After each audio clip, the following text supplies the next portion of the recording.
Bonjour à tous et bienvenue à Aubevoie. Ce site fête aujourd'hui ses 40 ans.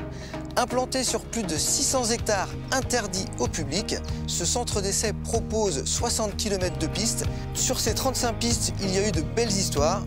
Je m'appelle Laurent Urgon, je suis pilote d'essai Alpine Cars et depuis 2004 maintenant, j'utilise ce site pour développer l'ensemble des véhicules de Renault Group. Allez, je vous emmène avec moi et je vous raconte ces belles histoires. Aujourd'hui, on est à bord de la nouvelle Mégane E-Tech. Pour notre premier essai, on va rentrer sur la moyenne montagne. Donc c'est un circuit qui fait 5,8 km, très sinueux. Donc on va travailler sur la direction, sur la réponse, la stabilité, sur la linéarité au niveau du pneumatique. Chez Alpine Cars, on utilisait des pneus semi-slick qui sont très tendres et des fois, du coup, on marque quand même un petit peu la piste, on voit exactement où on est passé. Et c'est vrai que le responsable des pistes, des fois, il venait nous voir en disant « Dis donc les gars, vous n'avez pas roulé un petit peu vite là sur la piste de montagne ?» Il dit « Non, non, on a roulé, on n'a pas dépassé le 90 km/h, mais comme on avait des pneus qui crissaient pas, et même dans des virages très serrés comme celui-ci, ça nous permettait de pouvoir quand même rouler à 90 km/h. Donc du coup, ça créait tout le temps des petits conflits entre eux et nous, toujours très amicaux, bien sûr, mais c'était quand même assez sympa. Quand je suis arrivé ici en 2004, je découvrais un petit peu les pistes et je me rappelle, j'étais à bord d'une Mégane 2 RS. On a sur cette zone montagne une accumulation de 3 bosses assez marquées où normalement il faut qu'on passe à 50 km/h. Et nous, c'était un petit peu de nuit et on est arrivé ici, on était à 90 km/h, peut-être un petit peu plus, et on a complètement, littéralement décollé. On est venu s'exploser au niveau des suspensions, aussi bien en compression qu'en détente. On n'avait absolument pas vu ces bosses et c'est vrai que ça nous avait assez marqué à l'époque. On s'y dit tiens. Ils ont quand même été assez coquins pour nous mettre des petites pièges sur cette piste qu'il faut quand même qu'on fasse très attention. Allez, donc là on a changé de monture puisqu'on est passé sur l'Alpine à 110 et on a aussi quitté la moyenne montagne pour venir maintenant sur la piste de comportement mouillé, la piste arrosée. Alors cette piste, c'est une piste qui fait 1 km 450. C'est une piste qu'on va utiliser pour faire la mise au point de nos systèmes pilotés, le SP, l'ABS, le traction control, mais aussi pour vérifier l'équilibre de la voiture. Là, par exemple, on voit, on est tout en travers. On a juste à faire un petit contrôle au niveau du volant pour contrôler la dérive.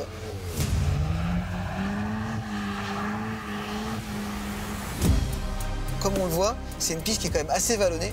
On a forcément des accumulations d'eau qui se font dans les parties basses. Donc il a fallu adapter un système d'arrosage pour avoir une hauteur d'eau à peu près équivalente sur la piste. Donc il fallait quand même être culotté pour dire on va créer une piste mouillée, vallonnée. C'est une belle prouesse aussi de technologie cette piste.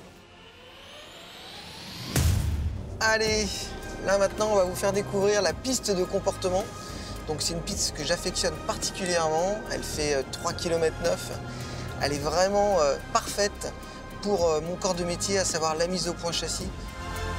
Et au bout de ce virage, on a le pif-paf de sortie. Avec une Alpine, on peut s'amuser à faire un appel contre appel. Alors on va faire partir la voiture en travers d'un côté, on va faire un léger transfert de charge au milieu, elle va repartir en travers de l'autre et on va regarder comment la voiture ressort.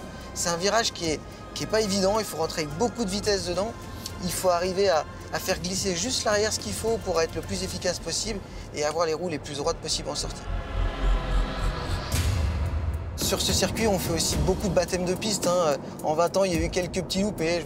Le virage qu'on vient de prendre, là, je suis sorti, j'ai mis quelques roues dans l'herbe et puis je suis venu toucher les grillages. Allez, donc là, on change complètement d'univers puisqu'on se retrouve au volant du Dacia Duster 4x4. Ne me demandez pas de savoir combien il y a de distance exactement, mais en tous les cas, ce qui est sûr, c'est qu'elle est très arpentée. Elle a tout ce qu'on peut retrouver pour développer un 4x4 aujourd'hui, des croisements de ponts, des trous de bombes. C'est la première fois que je viens sur cette piste. Je suis très curieux de la découvrir.